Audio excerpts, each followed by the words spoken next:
Niining panahon nga ang putling ebanghelyo gihagit sa mga hiwi nga pagtulunan. Kinahanglan mo barog ang mga tinunan ni Kristo sa pagpakigbisog sa paglaban sa pagtuo nga makausa ug alang sa tanang panahon gihatag sa Dios ngadto sa iyang katawhan.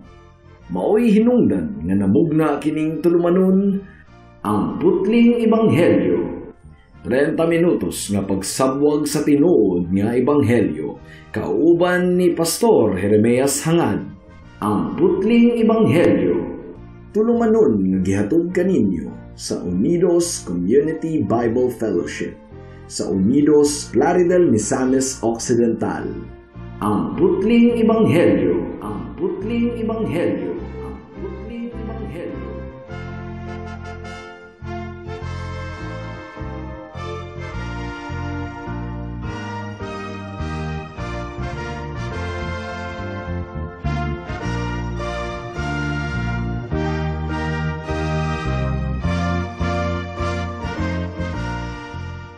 Mayong hapon, Unidos, Plaridel, Calamba, Baliangaw, sa Pangdalaga, Rizal, Lupisayna, ug kutob sa tanang gidala sa Ginoo sa pagpaminaw ni ining atong programa nga giuluhan og ang putling ebanghelyo. Kini ang inyong igsuon og higala sa kahanginan si Pastor Jeremias Lauri Hangad sa Unidos Community Bible Fellowship, dinuyugan sa iglesia nga nag-sponsor ni ining atong programa, ang Salitran Covenant Bible Church sa Barangay Salitran, Dakbayan sa Dasmariñas, Probinsya sa Cavite. Akong gipaabot ang akong pagpanimbaya sa akong lolo nga si Isabelo Lauri Sr. sa New Look, Plaridel, ug sa akong mga kabatch 1997 sa Liberation Institute ug mga classmates sa Aquino Elementary School sa Unidos, Plaridel. Happy birthday po di ay sa akong magulang nga si Manong Wilbur Hangad nga nagsaulog sa iyang birthday ni adtong October 8. Ang atong teksto ning takna sa kahaponon makita sa Roma Kapitulo 1, versikulo 16 hangtod sa 17. Ang giingon diri, kay dili ko ikaulaw ang maayong balita kay kini mao ang gahom sa Dios aron pagluwas sa tanan nga motuo, una sa mga Hudiyo, ingon man sa mga dili Hudiyo. Kay gipadayag sa maayong balita ang paagi sa Dios sa paghimong matarong sa tawo, ug kini pinaagi sa pagtuo gikan sa sinugdan hangtod sa katapusan. Sumala sa kasulatan, ang gihimong matarong sa Dios, mabuhi pinaagi sa pagtuo. May the Lord bless the hearing and meditation of His Word. Niining duha ka mga bersikulo mga kaigsuunan, gihatag ni Pablo ang rason nganong dili niya ikaulaw ang ebanghelyo. Ug ato nang na-discuss ang pipila ka mga rason ni adtong miaging simana. Una, dili niya ikaulaw ang gospel gumikan kay maayo kining balita, naabadi ay maayong balita nga ikaulaw. Ikaduha, dili ikaulaw ni Pablo ang ebanghelyo gumikan kay maayo kining balita alang sa kaluwasan sa mga makasasala. So dili gyud ni ikaulaw gumikan kay kaluwasan kini, mensahe kini kung unsaon ang mga makasasala nga makadawat og gasa sa kaluwasan pinaagi kang Kristo.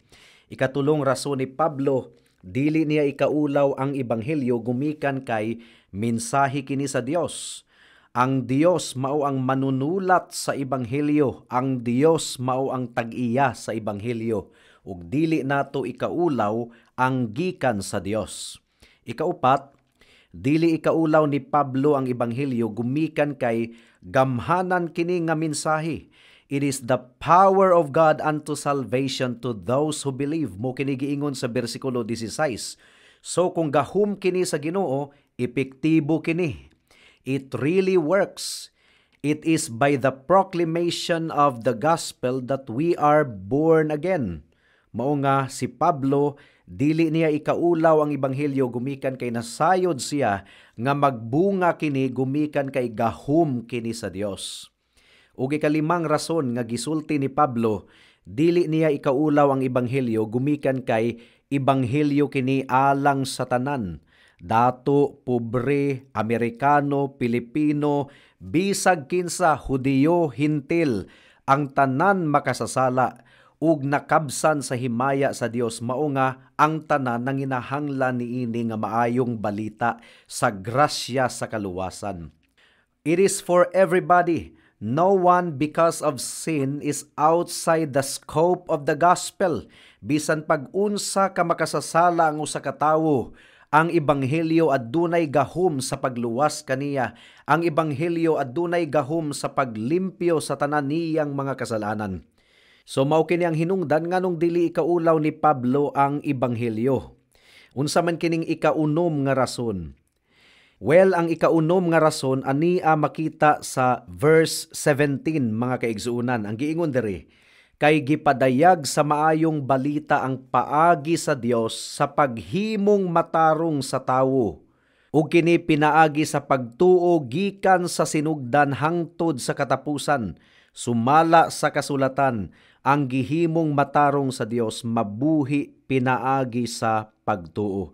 So unsa ang rason nga gihatag ni Pablo sa bersikulo 17 nganong dili niya ikaulaw ang ebanghelyo?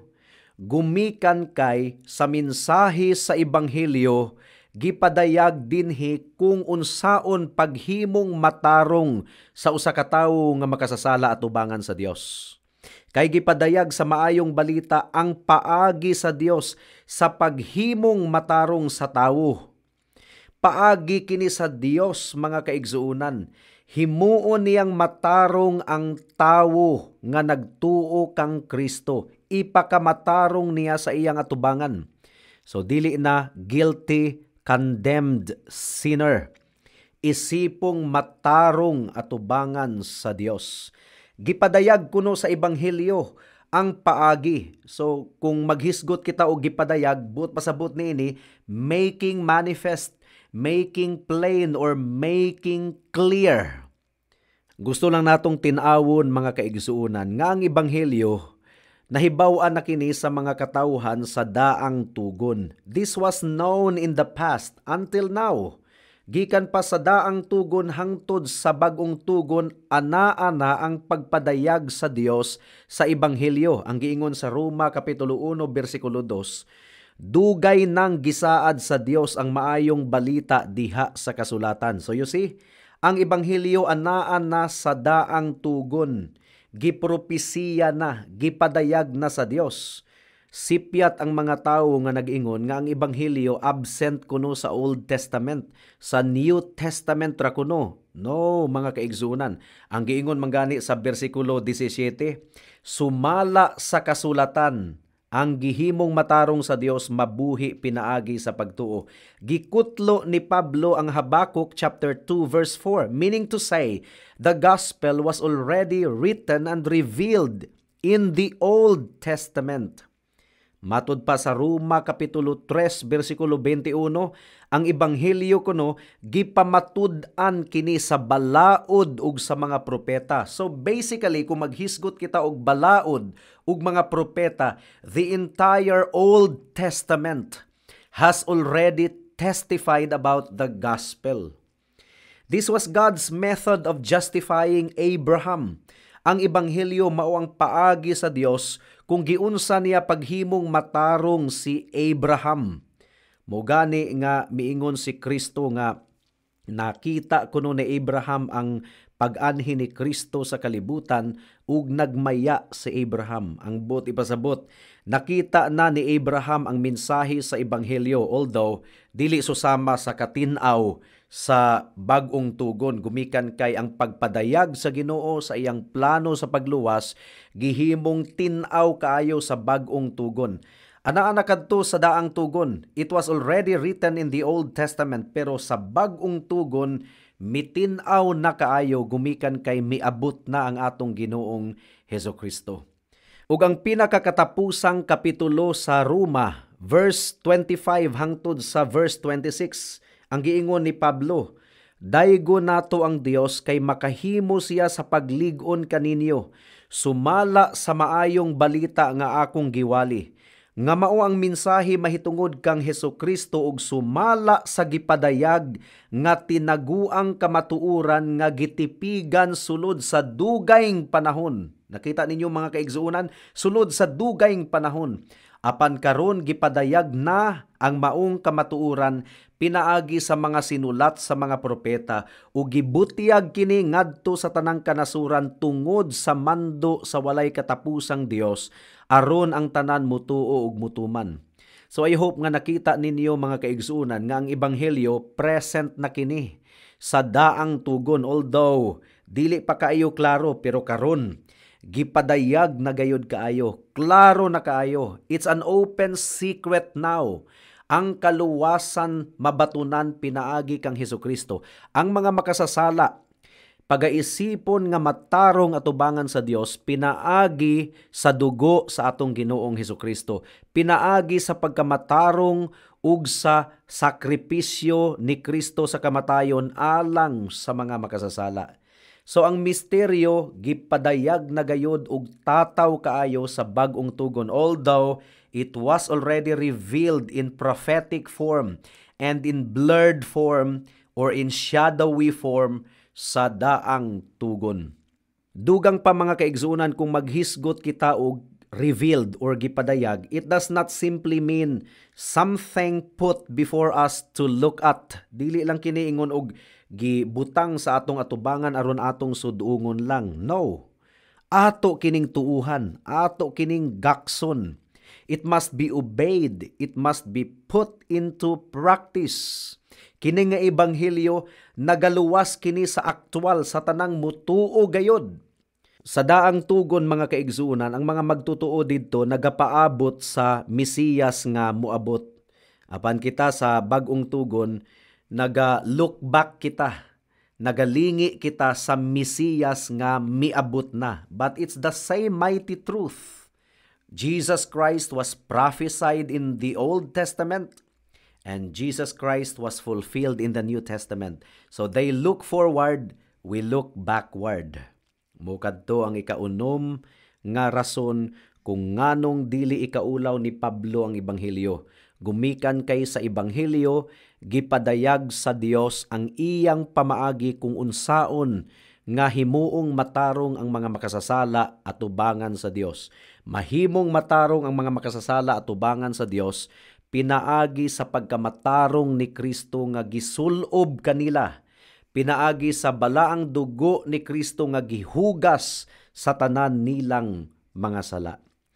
Ikapito nga rason nganong dili ikaulaw ni Pablo ang ebanghelyo, ania dinhi sa verse 17 atong basahon sa English. Ang giingon diri, "For in it the righteousness of God is revealed from faith to faith." Sa ebanghelyo kuno gipadayag ang pagkamatarong sa Dios. The righteousness of God is revealed from faith to faith. Unsa may but ipasabot ni ining pulong nga the righteousness of God. Well, mga kaigsunan, dili kini nagpasabot sa pagkamatarong sa Dios isip kinaiya sa Dios. Yes, the Bible also tells us about the righteousness of God as a character. Tungod kay ang Dios matarong man gayod, pero dili kini maoibot pasabot sa bersikulo 17. Tungod kay kung ang ebanghelyo nagpadayag lamang sa pagkamatarong sa Dios, sa pagkabalaan sa Dios, sa hustisya sa Dios, ug hangtod diha ra, dili kana good news. Nagakondenar hinuon kana kanato. Magahatag kanato kana og kahadlok. Kung ang Dios matarong, kay tinuod man gyud nga ang Dios matarong. Kung ang Dios balaan, tungod kay ang Dios balaan man gyud. Kung mao kana ang but ipasabot sa the righteousness of God sa verse 17 sa Romans chapter 1, dili kana good news. Kay ngano? Good news ba di nang ang Dios balaan? Bad news na para sa mga makasasala nga susama kanato. Gumikan kay ang Dios balaan, kita nga mga makasasala, dili kita makaduol kaniya. Malanay kita sa iyang atubangan. Walay makasasala nga makaduol sa Dios nga balaan. So kung ang phrase nga righteousness of God sa verse 17, ang buti pasabot ni ini ang kinaiya sa Dios nga balaan, dili ka na ebanghelyo. When I preach unto you the righteousness of God and no more, then that is not good news. Gumikan kay guilty kitang tanan. Gisupak nato ang balaod sa Dios. Pero dili ka na moibot pasabot sa the righteousness of God sa verse 17. Unsa may but ipasabot niini mga kaigsuunan, nganong dili ikaulaw ni Pablo ang ebanghelyo, gumikan kay sa ebanghelyo gipadayag daw ang pagkamatarong sa Dios. Ang but ipasabot niining the righteousness of God, mao kining pagkamatarong sa Dios nga iyang gihatag sa tanang nagtuo kang Kristo. It is a righteousness that comes from God. Mo kinibot ipasabot niini mga kaigsunan. It is a righteousness that satisfies God. Gasa kini sa Dios nga pagkamatarong nga iyang gihatag sa tanang nagtuo sa iyang bugto nga anak nga si Hesukristo. Kining pagkamatarong nga gikan sa Dios mismo, nga iyang gisulob sa tanang magtutuo, maura kini ang pagkamatarong nga madawat sa iyang atubangan.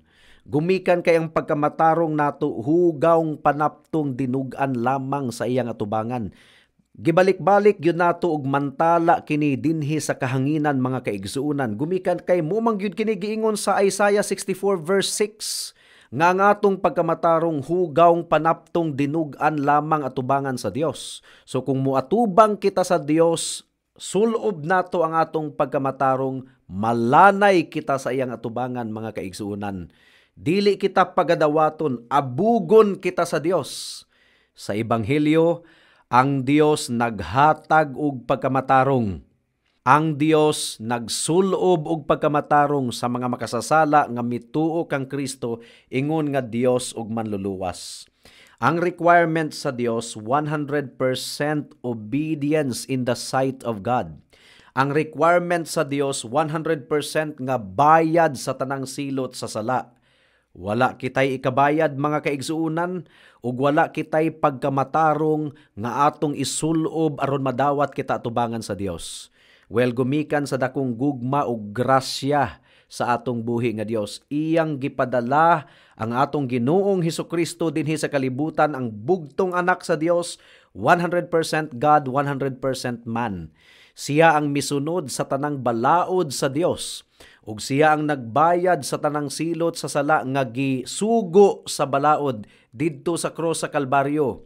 Ug ang pagkamatarong ni Kristo ug ang dugo ni Kristo igasulob sa tanang mutuo kaniya, ingon nga Dios ug manluluwas. Mo kinibot ipasabot sa the righteousness of God in verse 17 of Romans chapter 1. In the gospel, the righteousness of God is revealed. Ang buti pasabot, ang pagkamatarong nga gikan mismo sa Dios, giandam sa Dios, iyang gihatag sa tanang magtutuo, gipadayag sa ebanghelyo. Pangutana kini ni Job sa karaang tugon mga kaigsunan. Unsaon man kuno ang tawo mahimong matarong atubangan sa Dios? Well, gitubag kini sa ebanghelyo. Mahimong matarong ang tawo atubangan sa Dios kung sila nasuluban sa pagkamatarong ni Kristo, kung sila nasuluban sa dugo sa atong Ginoong Hesukristo. Mo kinibot pasabot ni Pablo sa bersikulo 17, how can a man be just with God?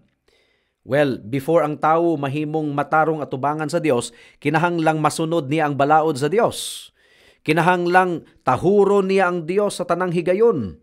Kinahanglan usab nga mapahiling kawas siya gikan sa silot sa balaod. How can this be done, mga kaigsuunan? Now, this is the whole story of the gospel. Si Kristo mianhi dinhi sa kalibutan o gisulbad niya ang pangutana ni Job. Gisulbad niya ang problema kung unsaon nga ang tawong makasasala mahimong matarong atubangan sa Dios. This is the gospel. The gospel tells us of a righteousness that comes from God. A righteousness nga gi-provide mismo sa atong Dios pinaagi kang Hesukristo. Gituman ni Kristo ang balaod perfectly in our behalf. Gipakatawo si Kristo ilalom sa balaod. Tanang bahin sa balaod bisan pa sa pinakagamay nga tuldok gituman gayod sa atong Ginoong Hesukristo. Gisatisfied sa atong Ginoong Hesukristo. Mao nga dili ikaulaw ni Pablo ang mensahe sa ebanghelyo. Apan ang pangutana mga kaigsunan, unsaon man nato sa pagdawat sa pagkamatarong nga gihatag sa Dios alang sa mga makasasala? Well, ang tubag, ang giingon sa atong teksto, from faith to faith. Buti pasabot, pinaagi sa pagtuo. For by grace you have been saved through faith. And this is not of yourselves, this is the gift of God. Ang pagtuo dili na mo'y manluluwas, pero ang pagtuo mao kana ang tulay aron madawat nato ang kaluwasan gikan sa Dios. Ang kaluwasan pinaagi lamang sa grasya gikan kini sa Dios. Unsaon man nato sa pagdawat sa kaluwasan, madawat nato ang kaluwasan pinaagi sa pagtuo. Ang pagtuo mura kana og wire mga kaigsuunan. Ang tuburan sa kuryente, ang kuryente ang saksakan. Unya ang bumbilya. So unsaon man nga ang kuryente moadto sa bumbilya aron musiga ang bumbilya. Gakinahanglan og wire mga kaigsuunan. Ang wire dili kana mooy tuburan sa kuryente, pero ang wire mao ang tulay aron ang kuryente moadto sa bumbilya aron musiga ang bumbilya. Ang tuburan sa kaluwasan, si Kristo lamang. Kita makasasala. Unsaon man nga ang kaluwasan gikan kang Kristo, madawat sa makasasala nga susama kanato. Ang wire, ang pagtuo, mao kana ang wire.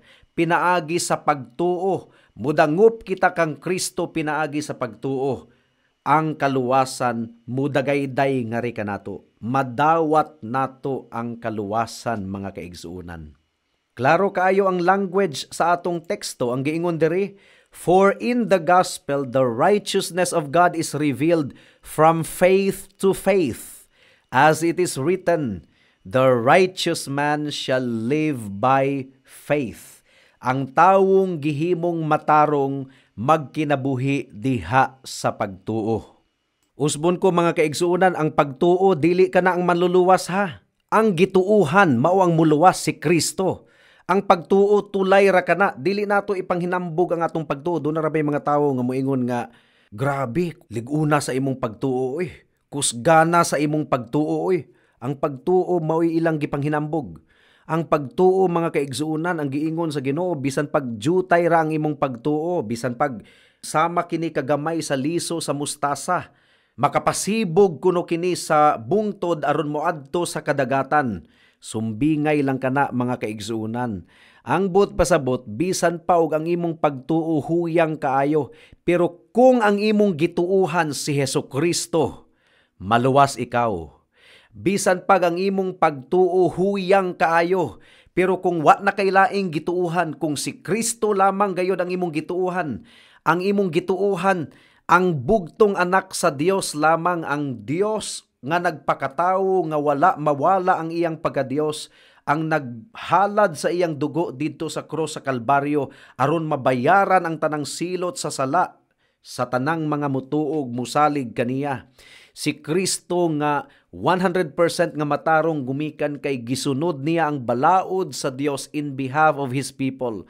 Kung ang gituuhan nato si Hesukristo, bisan pag-unsa kahuyang ang atong pagtuo, pero kung si Kristo lamang gayud ang atong gituuhan, maluwas kita. So dili ang pagtuo mo'y nagluwas nato ha. Si Kristo nga atong gituuhan, mao ang manluluwas. Dili nato ipanghinambog ang atong pagtuo. Gumikan kay ang atong pagtuo mausahay dako, mausahay huyang, mausahay ligon. No, it doesn't matter. Dili ang atong pagtuo may nagluwas kanato. Ang atong gituuhan nga si Hesukristo mao ang Dios ug manluluwas. Ang pagtuo sama ra kini sa wire nga nagtulay sa tuburan sa kuryente ug sa bumbilya. Hinaot nga masabta nato kini mga kaigsuunan. So nakita nato nganong dili ikaulaw ni Pablo nga iwali ang ebanghelyo. Gumikan kay sa mensahe lamang sa ebanghelyo ang mga makasasala mahimong matarong atubangan sa Dios pinaagi sa pagtuo sa atong Ginoong Hesukristo. Busa ang challenge niini mga kaigsuunan. Nagatuo ka na ba sa atong Ginoong Hesukristo? Gisalikway mo na ba ang pagsalig nimo sa imong maayong binuhatan? Ang imong pagtuo kang Kristo lamang bagayod or giisip paghihapon nimo nga si Kristo manluluwas pero kinahanglang maningkamot pud ko para maluwas ko. Mga kaigsuunan, kung mao ka na ang imong language, dili gyud si Kristo ang imong manluluwas. Ikaw ang imong manluluwas. Dili ka pagaluwason ni Kristo kung duna pagayoy nagpabilin nga pagsalig nimo sa imong kaugalingon. If Jesus Christ will save you, He must save you alone.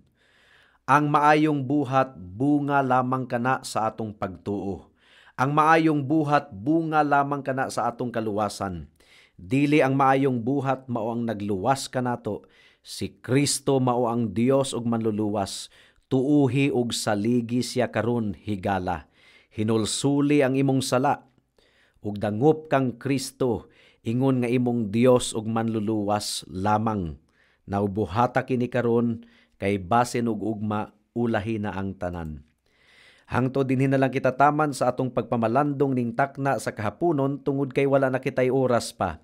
Ako kamong padayon nga giimbitar sa pagtambong sa atong panimbahon ugmang adlawng Domingo, adlaw nga igpapahulay, 2:00 sa hapon sa panimalay ni Winstro ug ni Conchita hangad sa Unidos. Daghang salamat.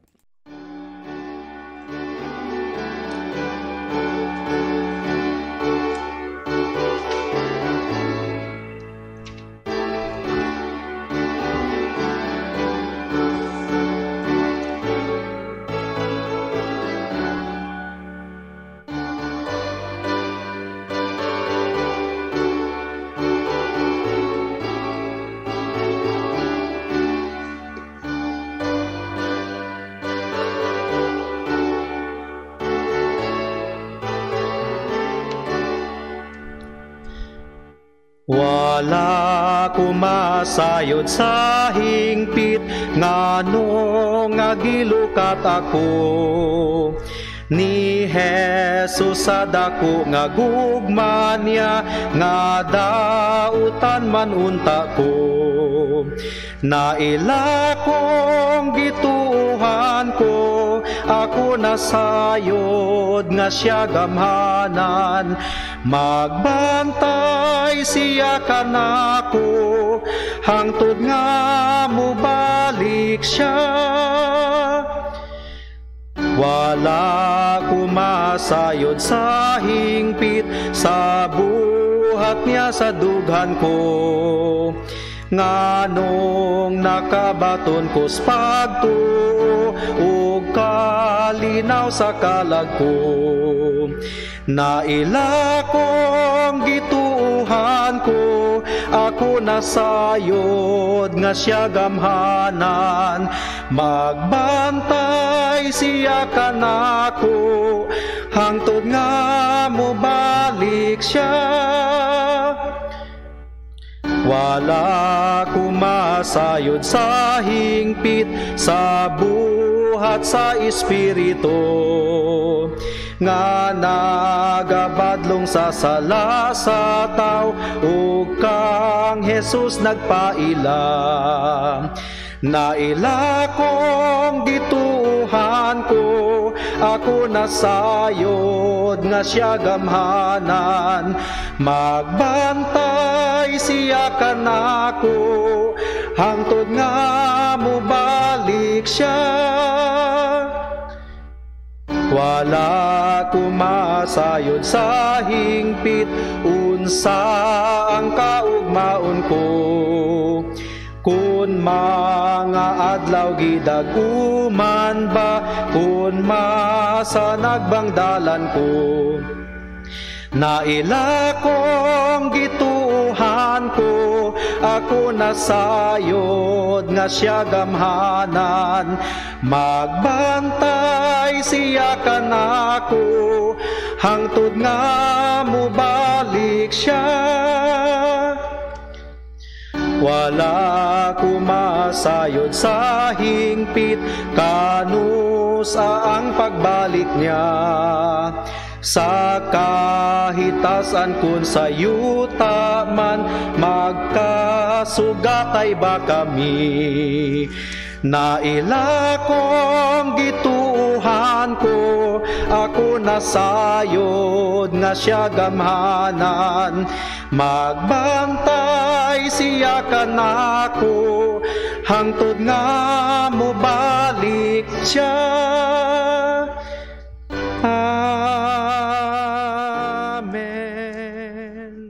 Alang sa dugang nga mga pangutana, mahimong mo text kang Pastor Jeremias hangad sa 0935-744-3030.